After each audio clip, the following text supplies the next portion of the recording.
¿Qué tal, amigos de Diario? Este es el impresionante momento que nos deja ya este día el traslado de los restos del Papa Francisco desde la capilla de Santa Marta hasta la Basílica de San Pedro para que allí pueda ser despedido por los fieles que quieran entre hoy y el sábado, que será el funeral. Impresionante el momento del féretro atravesando la plaza de San Pedro con esa comitiva de cardenales delante, hasta que ha llegado a la basílica y ha subido esas escaleras que dan acceso a la Basílica de San Pedro. Buenos días, Benjamín López. Hola, ¿qué tal? Buenos días, Hugo Pereira. Buenos días. Impresionante este momento que hemos vivido ya a primera hora de la mañana. Esta comitiva que, a pesar de que a este Papa Francisco no le gustaba esta solemnidad, pero al final son cuestiones que están ahí incardinadas en la liturgia, ¿no? Ha reducido mucho, pero claro, hay cuestiones que se mantienen, ¿no? Y además es que la liturgia es una parte muy importante de la Iglesia Católica también, porque tiene un simbolismo muy grande y por lo tanto no se puede abandonar la liturgia de la Iglesia. De hecho, creo que sería contraproducente, ¿no? Porque una de las señas de identidad de la Iglesia también es su liturgia, esa puesta en escena magnífica, impresionante, que yo creo que fascina a cualquiera, más allá de que seas católico, creyente, musulmán.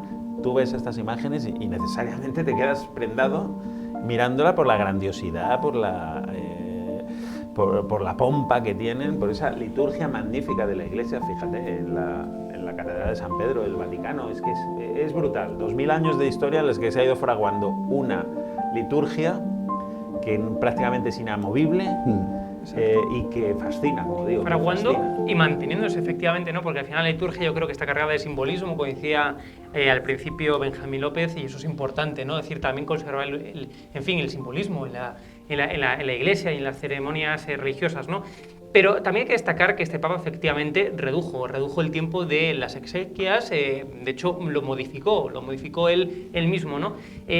Manteniendo por tanto una coherencia de llegar apostando por la humildad, haciendo frente, digamos, a esa,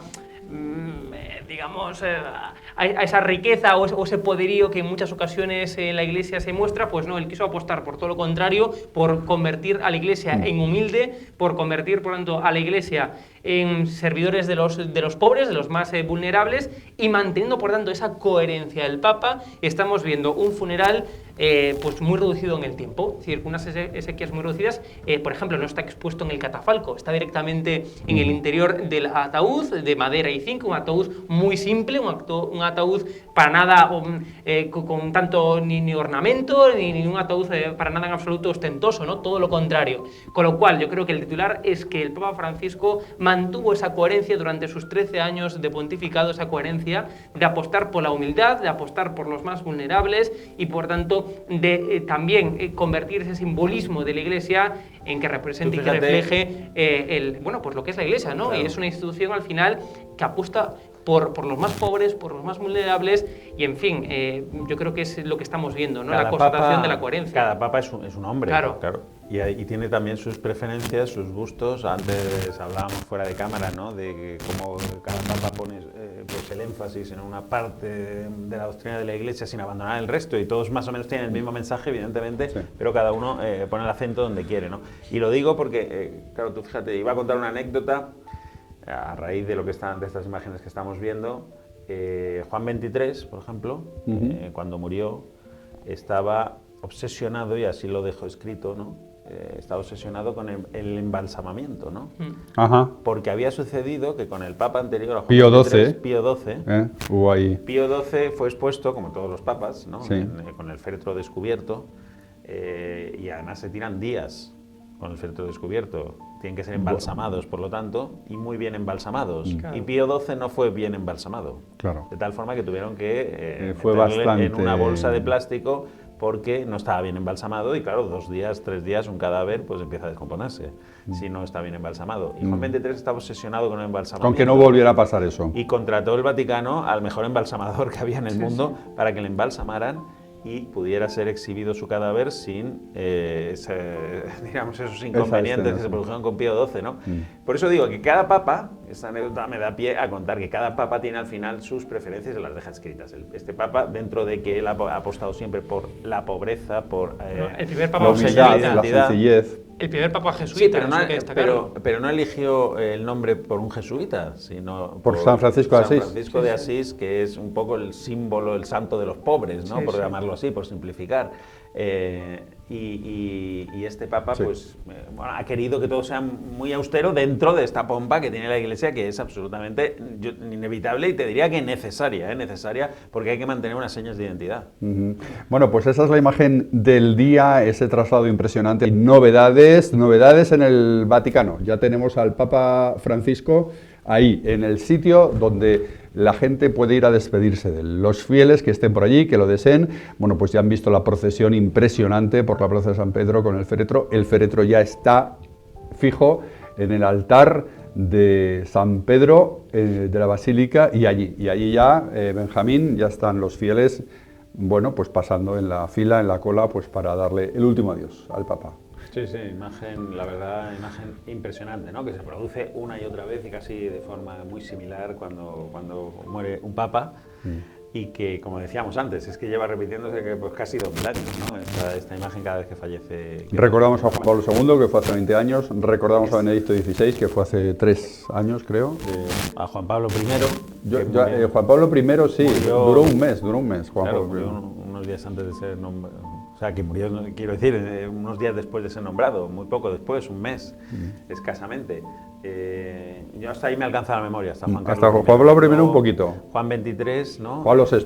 Pablo VI, Juan XXIII, yo no me acuerdo de ellos. Yo lo único que digo... Eso, por supuesto, pero sí, Juan Pablo I, del que no tenemos prácticamente ni capacidad de juzgar, porque fue un mes, ¿no? Escaso. Juan Pablo II, que fue un auténtico mito. 2005. Tenemos una encuesta, no sé si le damos tiempo a que nos la enseñe, sobre cuál ha sido el papa favorito, ¿no? Sí. A ver, vamos a ver. De estos últimos, desde Juan Pablo II hasta aquí, ¿no? Juan Pablo II, Ratzinger y Francisco, ¿no? Entre los tres, ¿cuál ha sido el papa favorito? Para mí, Francisco, indiscutiblemente, vamos, lo tengo clarísimo. Bueno, yo si tuviera que votar, yo diría que mi papa... Claro, el papa de la gente de nuestra edad es Juan Pablo II porque es el que cubrió, digamos, toda nuestra juventud. Exacto, pero no solo por eso, Javier, sino porque es una figura absolutamente carismática, llena una fuerza brutal, un hombre que tuvo una relevancia política en el escenario internacional muy importante gigantesca.